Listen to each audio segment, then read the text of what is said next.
శ్రీమాత్రే నమః. ప్రేక్షక మిత్రులందరికీ కూడాను శుభాకాంక్షలు. మార్చి నెల గోచార గ్రహస్థితులన్నీ కూడా మనం తెలుసుకోవాలనుకోబోతున్నాం.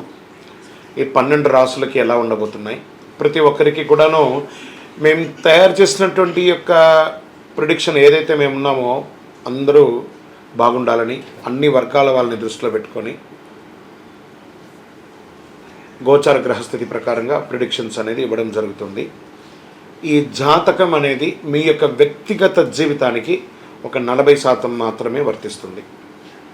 అదేంటి గురుగారు ఎలా అంటున్నారంటే, మీ యొక్క పుట్టిన సమయం, మీ పుట్టిన date of birth, time of birth ప్రకారం మీ లగ్నాన్ని బట్టి టోటల్ జాతకాన్ని మీరు తెలుసుకోవచ్చు. ఇది వచ్చి గోచారంగా చెప్తున్నాం కాబట్టి.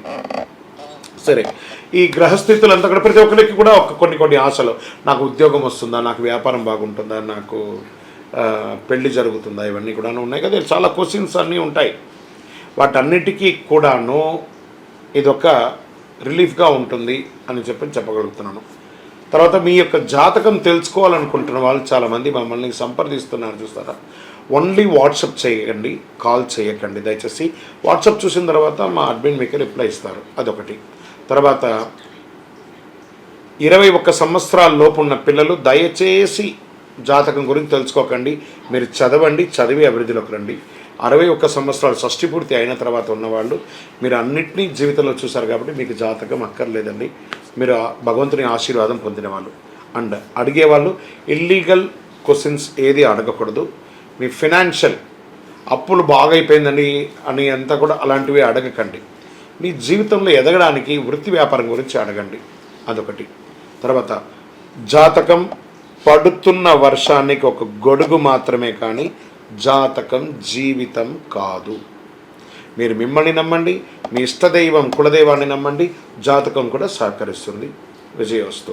జ్యోతిషాస్త్రరీత్యా 12 రాశుల్లో 10వ రాశి అయినటువంటి మకర రాశి మిత్రులారా, మీరు ఉత్తరాషాఢ నక్షత్రం 2, 3, 4 పాదములు, శ్రవణ నక్షత్రం 1, 2, 3, 4 పాదములు, ధనిష్ఠా నక్షత్రం 1, 2 పాదాలకు జన్మించిన మీరు మకర రాశి వారిగా పరిగణించబడుతున్నారు. మీకు ఈ మార్చి నెల శుభాశుభ ఫలితాలు ఎలా ఉన్నాయంటే అద్భుతంగా చెప్పచ్చు. ఎన్నో రోజులుగా, ఎన్నో ఏళ్ళుగా పడుతున్నటువంటి ఈ 7.5 శని ఉంది చూసారా, 7.5, ఆ 7.5 యొక్క అవసాన దశ వచ్చేసింది. మకర రాశి మిత్రులారా, మీకు ఇది నిజంగా అదృష్టమైనటువంటి నెల అని చెప్పచ్చు. అన్నిట్లోనూ మార్చి నెలలో చాలా అనుకూలమైనటువంటి ఫలితాలు.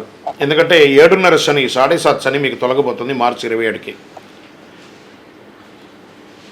శుక్రుడ యోగంగా ఉన్నాడు, శని 2వ ఇంట్లో ఉన్నాడు.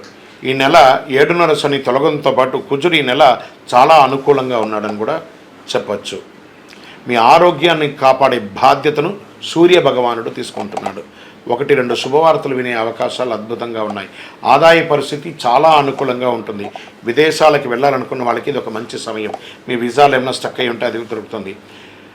ఉద్యోగంలో చిన్నపాటి సమస్యలు ఉన్న ఎదురు చూస్తున్న వాళ్ళకందరికీ కూడా ఇది వచ్చే శుభ సమయం అని చెప్పచ్చు. మంచి అవకాశాలు దొరుకుతున్నాయి. వృత్తి వ్యాపారంలో సంతృప్తికరంగా సాగిపోతుంది. వ్యాపారంలో పార్ట్నర్షిప్లో ఉన్న వాళ్ళకి యోగం అని చెప్పచ్చు. ఆర్థిక వ్యవహారాలు ఆచితూచి వ్యవహరించండి. ఆర్థిక సహాయం చేయడంలో ఆచితూచి వ్యవహారం చేయండి. మీరు ఆర్థిక వ్యవహారాలు చేయడంలోనూ, మీరు సహాయం తీసుకోవడంలో కూడా ఆచితూచి ఉండండి. రియల్ ఎస్టేట్ చాలా సుముఖంగా ఉంటుందని చెప్పచ్చు. విద్యార్థులకి శ్రమ తప్పకపోవచ్చు, కానీ ఫలితం బాగుంటుంది. ఉల్లాసంగా సాగిపోతారు. ప్రేమికులుగా ఉన్న వాళ్ళందరూ కూడా భార్యాభర్తల మధ్య అన్యోన్యత పెరుగుతుంది. సంతానం లేని వారికి ఇది ఒక సంతాన యోగం కలిగి ఒక అద్భుతమైన సమయం. ప్రభుత్వ వ్యవహారాల్లో అనుకూలంగా ఉంటే మేము పర్మిషన్స్ కోసం అవన్నీ పెట్టినవన్నీ కూడా కలిసి వస్తుంది. వివాహ, ఉపనయన, సీమంత, గృహప్రవేశ యోగాలన్నీ కూడా ఈ నెల బాగా జరుగుతుంది. ఇంట బయట మానసిక ఒత్తిడి, స్ట్రెస్తో ఉన్న వాళ్ళు మీకు అందరికీ కూడా ఒక రిలాక్షన్ కూడా చెప్పచ్చు. రాజకీయ నాయకులకి ఏప్రిల్ నుంచి చాలా బాగుంటుందని చెప్పచ్చు. వాహనం నడిపేటప్పుడు జాగ్రత్తగా, దస్తావేజులు అవన్నీ కూడా జాగ్రత్తగా పెట్టుకోండి. పర్మిషన్స్ ఏమైనా ఉంటే కూడా, ఏమైనా మీ రెన్యువల్స్, ఇన్సూరెన్స్ అవన్నీ కూడా జాగ్రత్త చూసుకోండి. షేర్ మార్కెట్ స్పెక్యులేషన్ మిశ్రమంగా ఉంటుంది. మీడియా రంగం వారికి చాలా బాగుంటుందని చెప్పచ్చు. సాఫ్ట్వేర్ రంగం వారికి as it is stress but good అని కూడా చెప్పచ్చు. విదేశాల్లో చదవడానికి వెళ్ళాలనుకున్న వాళ్ళకి ఇది ఒక మంచి సమయం అని కూడా చెప్పచ్చు. ఈ నెల పాజిటివ్ డేస్ అని చెప్తే మార్చి 1, 3, 6, 9, 15 అని కూడా చెప్పచ్చు.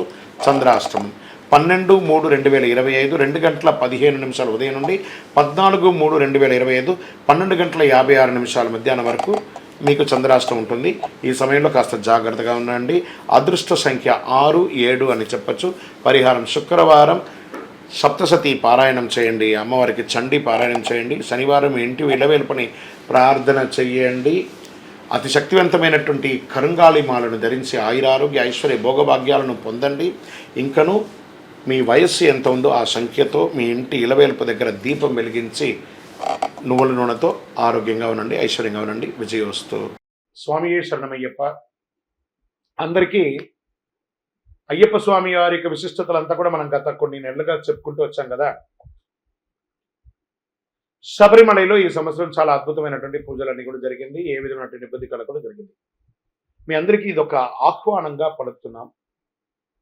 తిరుపతికి దర్శనానికి వెళ్ళే ప్రతి ఒక్కళ్ళు కూడాను రైల్వే స్టేషన్ నుండి బస్టాండ్ నుండి 3 కిలోమీటర్ల దూరంలో ఉన్నటువంటి అయ్యప్ప స్వామి వారి 18 అవతారముల దేవాలయం.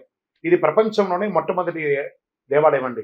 అయ్యప్ప స్వామి బ్రహ్మచారిగా శబరిమలలో ఉన్న అయ్యప్ప ఒక అవతారమే. కానీ అంతకుముందు ఉన్నటువంటి 17 అవతారాలను బ్రహ్మశ్రీ డాక్టర్ చంద్రమౌళి గురుస్వామి గారు రీసెర్చ్ చేసి 2016 నవంబర్ 9 నాడు ప్రతిష్ఠ చేసి సమాజానికి అంకితం ఇచ్చారు.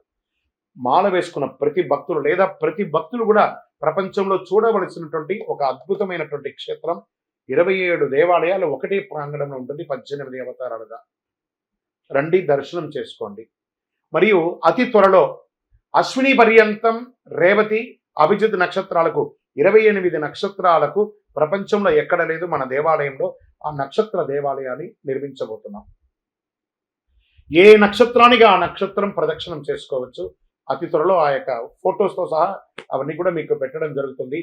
28 దేవాలయాలుగా దాన్ని కట్టబోతున్నాం.